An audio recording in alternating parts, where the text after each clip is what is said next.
Bismillahirrahmanirrahim. Assalamualaikum warahmatullahi wabarakatuh, sahabat-sahabat semua. Alhamdulillah, semoga semua sehat ya. Jadi ketika kita berbicara masalah pandemi, mudah-mudahan ini segera berakhir dan kemungkinan virus tersebut akan berada di samping kita secara terus-menerus. Tetapi jangan khawatir, kenapa? Karena kita mempunyai sistem pertahanan tubuh. Nah, jadi sahabat-sahabat semua, bagaimana caranya agar sistem pertahanan tubuh kita itu kuat? Nah, itu kuncinya sekarang itu ya. Jadi sahabat-sahabat semua, ada tiga domain atau tiga area besar bagaimana imunitas seseorang itu bisa meningkat. Yang pertama adalah dari aspek fisik. Nih, dari aspek fisik banyak ya, kita telah mengungkap bagaimana peranan vitamin D, bagaimana peranan vitamin C dosis tinggi, kemudian juga bagaimana peranan vitamin A, B1, B6, B12, zinc, selenium dan sebagainya.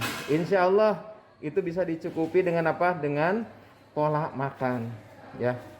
Aspek yang kedua adalah yang disebut dengan aspek hati, aspek kolbiah. Betapa banyak sahabat-sahabat semua ketika seseorang terkonfirmasi positif, kemudian yang terjadi pertama apa? Cemas. Nah, ternyata pada kecemasan itulah yang menjadi salah satu penyebab orang itu drop sistem imunnya. Nah, bagaimana kecemasan itu bisa ditangani? Sebetulnya untuk menangani kecemasan itu ada beberapa hal sahabat-sahabat semua. Di antaranya adalah bagaimana aspek kolbiah kita itu dikelola. Alladzina amanu wa tatma'innul qulubuhum bidzikrillah, ala bidzikrillahi tatma'innul. Sesungguhnya hati ini nggak ada tenang, nggak akan tentram kecuali apa? Kecuali dengan zikir.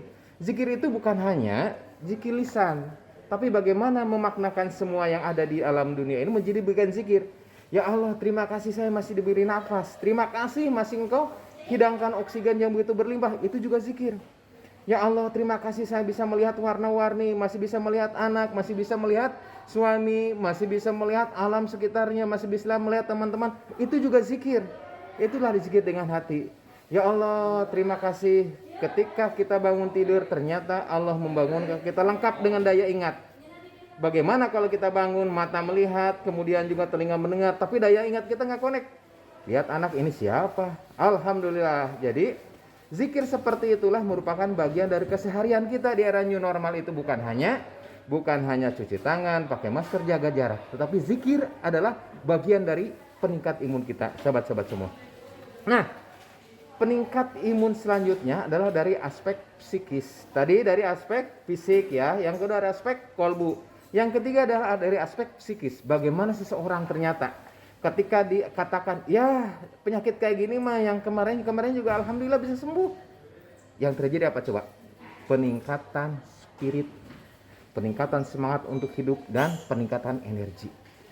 Kata-kata itu tidak dimakan, tidak juga ditelan, tidak juga ditulis, tidak apa-apa, cuma didengar dan disensasi oleh otak.